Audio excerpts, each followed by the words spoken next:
BSR history একাডেমির ইতিহাস ক্লাসে তোমাদের সকলকে স্বাগত জানাই। আজকে আরেকটি নতুন ক্লাস নিয়ে আমরা আলোচনা করব। তো সেটা আমরা একটু দেখে নিই। এর আগের দিনে আমরা অলরেডি এটাকে আলোচনা করেছিলাম, তো আজকে আবার আমরা এটাকে নিয়ে আলোচনা করব। দেখো, প্রথম যে প্রশ্নটা আসছে এটা আমাদের সেকেন্ড পার্ট। তো যে প্রশ্নটা আসছে আমাদের সেখান থেকে আমরা আলোচনা করি। দেখো, প্রথম প্রশ্ন আছে রামচরিত মানস এর লেখক কে? সন্ধ্যাকর নন্দী, তুলসী দাস না আনন্দ পাল? এটা আমি আগের ক্লাসেই বলেছি যে মানুষের সাথে দাসটাকে কম্পেয়ার করে আমরা আলোচনা করি, তাহলে এটার উত্তর হচ্ছে তুলসী দাস। কৈবর্ত বিদ্রোহ দমন করেন কে? কৈবর্ত বিদ্রোহ রামপাল, বিদপাল না দেবপাল? তাহলে সঠিক উত্তর হচ্ছে আমাদের রামপাল। কৈবর্ত বিদ্রোহকে অনিকম বিপ্লব বলে অপবিত্র বিপ্লব বলে বলেছিলেন কে? সন্ধ্যাকর নন্দী। পরের দেখো, রক্ত মৃত্তিকা বিহার নামে পরিচিত ছিল কোনটা? কর্ণসুবর্ণ, সোমপুরী না বিক্রমশিলা? রক্ত মৃত্তিকা বিহার কর্ণসুবর্ণতে ছিল। তারপরের প্রশ্ন দেখো, সেন বংশের প্রতিষ্ঠাতা কে? সেন বংশের প্রতিষ্ঠাতা কে? এখানে আমরা একটু দেখে নিই সঠিক উত্তরটা কি। এখানে দেখো, আমরা সামন্ত সেন, হেমন্ত সেন, বিজয় সেন এবং বল্লাল সেনের কথা পাই। তাহলে সামন্ত সেন প্রথম, হেমন্ত সেন তারপর এবং বিজয় সেন। এখানে যেহেতু বংশের প্রতিষ্ঠাতা বলছে, তাই আমরা প্রথম শাসককে কিন্তু আমরা বলছি না, প্রথম শাসকের কথা কিন্তু আমরা বলছি না, কারণ তারা কারোর অধীনে ছিল।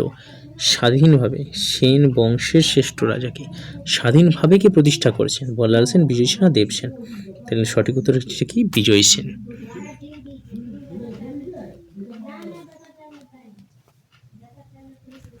পরের প্রশ্ন, বাংলার শেষ সার্বভৌম শাসক কে? লক্ষণ সেন, শশাঙ্ক, লক্ষণ সেন না বিজয় সেন? তাহলে এখানে উত্তর হচ্ছে কি? লক্ষণ সেন। কেন লক্ষণ সেন হচ্ছে একটু জেনে নিই আমরা। লক্ষণ সেনকে আমরা এই জন্যই পাচ্ছি কারণ তারপর থেকে বাংলা কিন্তু লক্ষণ সেনই শেষ শাসক হিসাবে আসছেন, যিনি স্বাধীনভাবে শাসন করছেন। তারপরে বাংলাতে খলজিদের বখতিয়ার খলজি আক্রমণ হচ্ছে এবং বাংলাতে ইসলামিক যে শাসন সেটা প্রতিষ্ঠা হচ্ছে। তাই বাংলার শেষ সার্বভৌম শাসক হচ্ছেন কে? লক্ষণ সেন। আর যদি বলে প্রথম শাসককে বা প্রথম সার্বভৌম শাসককে, তিনি হচ্ছেন শশাঙ্ক। আচ্ছা, তারপরের প্রশ্ন, দানসাগর রচনা করেন কে? দানসাগর রচনা করেন কে? বল্লাল সেন, লক্ষণ সেন না বিজয় সেন? এখানে দানসাগর এবং অদ্ভুত সাগর এই দুটি রচনা করেন কে? বল্লাল সেন। তাহলে সঠিক উত্তরটা আমরা পেয়ে গেলাম, বল্লাল সেন। তারপরের প্রশ্ন দেখো, ভীষণ গুরুত্বপূর্ণ এগুলো। গীতগোবিন্দ কার রচনা? জয়দেব, ধৈ না স্মরণে? তাহলে গীতগোবিন্দের রচয়িতা হচ্ছেন কি? জয়দেব। আমরা জানি তিনি কার সভাকবি ছিলেন? তিনি লক্ষণ সেনের সভাকবি ছিলেন। ওকে, বেশ। এবার পরের প্রশ্ন দেখো,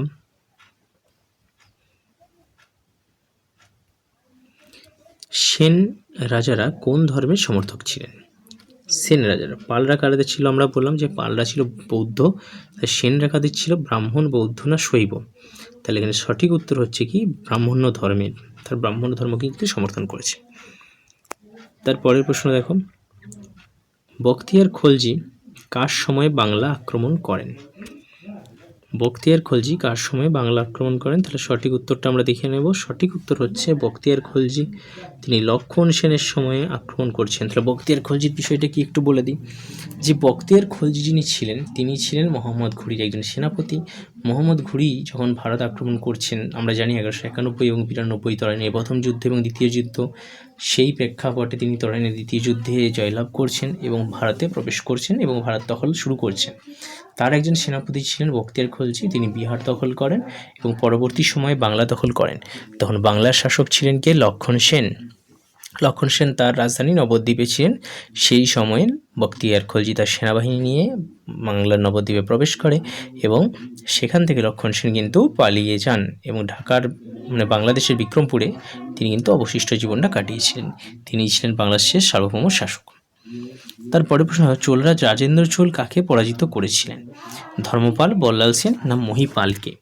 তাহলে এখানে সঠিক উত্তর হচ্ছে মহিপালকে। এই যে চোল রাজা রাজেন্দ্র চোল, তিনি ছিলেন চোল বংশের শ্রেষ্ঠ শাসক এবং যখন তিনি বাংলা দখল করেন তখন তিনি উপাধি নিয়েছিলেন গঙ্গাই কোন্ড চোল। কি বললাম? গঙ্গাই কোন্ড চোল বা গঙ্গা বিজেতা। পরবর্তী সময়ে তিনি একটি নতুন রাজধানী স্থাপন করেন। সেই রাজধানীর নাম দিয়েছিলেন গঙ্গাই কোন্ড চোলপুরম। ঠিক আছে, এরপরে দেখো বিক্রমশীল উপাধি ধারণ করেন কে? বিক্রমশীল ধর্মপাল, নারায়ণপাল না বিগ্রহপাল? কি আগে একটু আগে কোশ্চেনটি আমি আলোচনা করেছিলাম আগের দিনের, যে বিক্রমশিলা মহাবিহার স্থাপন করেছিলেন বলে ধর্মপাল, ধর্মপালকে বলা হচ্ছে কি বিক্রমশীল দেব।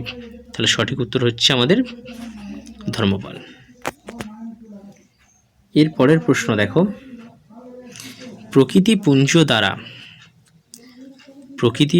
দ্বারা রাজা নির্বাচন করা হচ্ছে কাকে? প্রকৃতিপুঞ্জ মানে কি? প্রকৃতিপুঞ্জ মানে হচ্ছে প্রজাতি। তাহলে আমি কি বলেছিলাম, প্রজাদের দ্বারা প্রথম নির্বাচিত শাসককে বিজয় সেন, হেমন্ত সেন না গোপাল? তাহলে সঠিক উত্তর হচ্ছে গোপাল। তারপরের প্রশ্নটি দেখো দিয়েছি আবার, বাংলার প্রথম নির্বাচিত শাসককে? গোপাল, দেবপাল না শশাঙ্ক? তাহলে সঠিক উত্তর হচ্ছে আমাদের গোপাল। আচ্ছা, তারপরের প্রশ্ন, সেন রাজাদের আদি নিবাস কোথায় ছিল?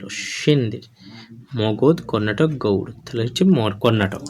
এখানে একটা তথ্য এরকম মনে করা হয় যে যখন রাজেন্দ্র চোল বাংলা আক্রমণ করেছিলেন, এই সেনরা তাদের সঙ্গে কিন্তু বাংলায় প্রবেশ করেছিলেন এবং এদের জাতিকে কায়স্থ বলে মনে করা হয় এবং পরবর্তী সময় তার ক্ষমতা দখল করছেন।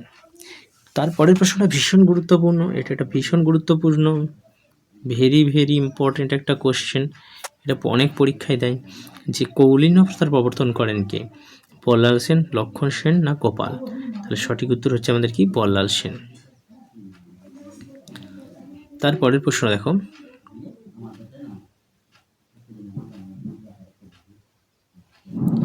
কৈবর্ত বিদ্রোহের নেতাকে? কৈবর্ত বিদ্রোহ আমরা দেখলাম যে মহিপালের সময় হয়েছিল, রামপাল এটাকে নষ্ট করেছিল বা ধ্বংস করেছিল এই বিদ্রোহে। কৈবর্ত বিদ্রোহের নেতাকে দিব্য ভীম না উভয়? এখানে সঠিক হচ্ছে উভয়। দিব্য ভীম, এছাড়া রুদ্রক বলে আরেকজন কিন্তু ব্যক্তি ছিলেন। পরের প্রশ্ন, ধীমান এবং বিতপাল, ধীমান ও বিতপাল এরা কারা ছিলেন? স্থপতি, সাহিত্যিক না চিত্রকর? এরা ছিলেন স্থপতি। এরা কার সময় ছিল? পাল যুগের স্থপতি, এবং সেন যুগের বিখ্যাত স্থপতির নাম হচ্ছে শূলপাণি। ঠিক আছে, দেখো পরের প্রশ্ন, পাল রাজারা ক্ষত্রিয়, ব্রাহ্মণ না শূদ্র? তারা নিজেদেরকে ব্রাহ্ম ক্ষত্রিয় বলে কিন্তু ব্যাখ্যা করেছেন। পাল শাসন বংশের সূচনা কখন হচ্ছে? আমরা কি জানি যে পাল বংশের প্রথম শাসক হিসেবে আমরা কাকে পেলাম? গোপালকে পেলাম।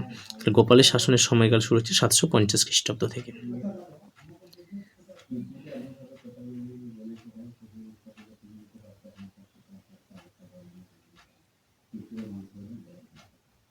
আর্য সপ্তশতী এটা কার লেখা? গোবর্ধন ধৈ না জয়দেব? এটা তোমাদের জন্য আমি হোম টাস্ক হিসেবে রাখলাম। সঠিক উত্তরটা আমাকে কমেন্টে অবশ্যই জানিও। পরের প্রশ্ন, পাল সাম্রাজ্যের দ্বিতীয় প্রতিষ্ঠাতা কাকে বলে?